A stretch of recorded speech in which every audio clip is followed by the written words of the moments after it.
Magandang umaga po sa ating lahat, mga kapatid.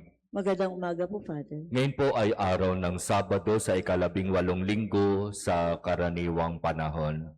Mula sa ating Ebanghelyo, pananampalataya ang ipinapaalaala sa atin.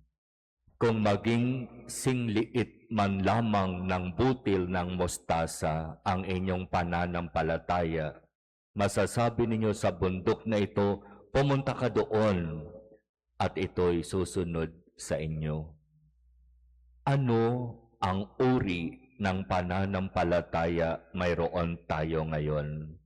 Pagkatapos ng maraming taon ng pagsisikap na makasunod, makapaglingkod sa Diyos, pagkatapos ng maraming mga formation, seminar, mga iba't ibang uri ng pagtuturo at paghuhubog bilang lingkod, pagkatapos ng ilang taon ng pagsisikap na magsimba, gaano na ba kalaki o kaliit ang ating pananampalataya?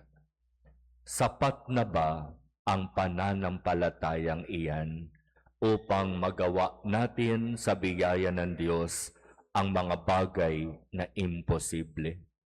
Sapagkat malinaw ang sinasabi ng ating Panginoon, walang bagay na hindi ninyo mapangyayari. Walang bagay na hindi ninyo magagawa kung kayo nga ay tunay na nananalig at sumasampalataya sa Diyos. Ang hirap kasi minsan, katulad ng kwento sa Ebanghelyo, tayo ay nagpapalipat-lipat ng kung saan natin inaakala makakatanggap tayo ng biyaya at pagpapala. Halimbawa, may mga deboto ng mahal na ina na sinasabi dito sa title na ito ng mahal na ina, sa lugar na ito, mas malakas ang healing power. Dito, sa lugar na ito, sa dambana na ito, medyo hindi ko ramdam yung biyaya mula sa mahal na ina. Kaya nagpipilit tayo na para bang mag-shopping ng iba't ibang mga shrines, churches, mga lugar kung saan inaakala natin na mas matatanggap natin doon ang biyaya. At siyempre, nariyan na rin yung pagdedebosyon sa iba't ibang mga santo. May panahon, napakalakas ng debosyon sa santong ito kasi napakalakas ng panalangin niya. Kapag inalapit ko yung dasal ko sa kanya, pinakikinggan ng Diyos. Pero lumipas din ang panahon para bang sa tingin ng iba, hindi na ganoon kalakas ang panalangin ng santong ito. Kasi bakit? May sumikat na mas malakas daw magdasal. Maraming mga napapagaling itong santo na ito. Kaya kung saan mandalin ang kanyang imahen, ang kanyang relic, dinudumog ng mga tao. Maraming nagtitinda sa labas ng simbahan, saan man siya dalhin. Kasi sinasabi, magkaroon ka lang ng panyo, magkaroon ka lang ng picture, magkaroon ka lang ng langis. Merong magagawa ito sa iyong inilalapit na kahilingan sa Diyos. Ano ang sabi ng ating Panginoon? Lahing walang pananampalataya. Hanggang kailan dapat akong manatiling kasama ninyo? Hanggang kailan ko kayo pagtitiisan? Kasi bakit?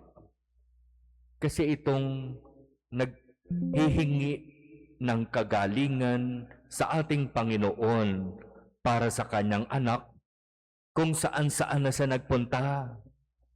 Dinala na niya yung kanyang anak, umaasang mapapagaling sa mga alagad. At ang sabi nitong tatay na ito sa Panginoon, bakit po hindi napapagaling ng inyong mga alagad ang aking anak.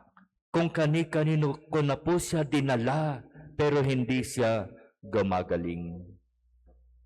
Dahil sa kaliitan ng inyong pananalig. Kaya nga sinabi ng ating Panginoon, di ba? Kung maging sinlaki man lamang ng butil ng mustasa ang inyong pananalig sa Diyos, magagawa ninyo ang mga bagay na inaakala ninyong imposible. Pananampalataya sa Diyos. Hindi kailangan pumunta sa iba't ibang lugar. Hindi kailangan magdebosyon sa lahat ng mga sinasabing mga santong malakas magdasal. Ikaw mismo, sabi ng ating Panginoon, kung magkakaroon ka lang ng sapat na pananampalataya, magagawa mo ang mga bagay na iniisip mong napaka-imposible. Sapagkat ang pananampalataya sa Diyos ay tunay na pagbibigay daan sa kapangyarihan ng Diyos upang siyang kumilos sa ating buhay. Kaya mga kapatid, suriin nating mabuti ang ating mga sarili.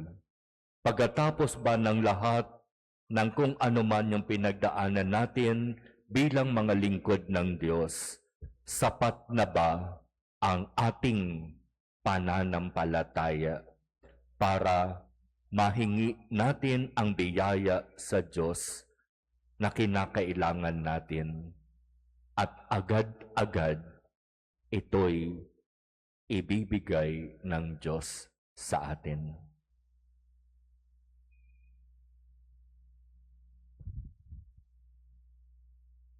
Amen.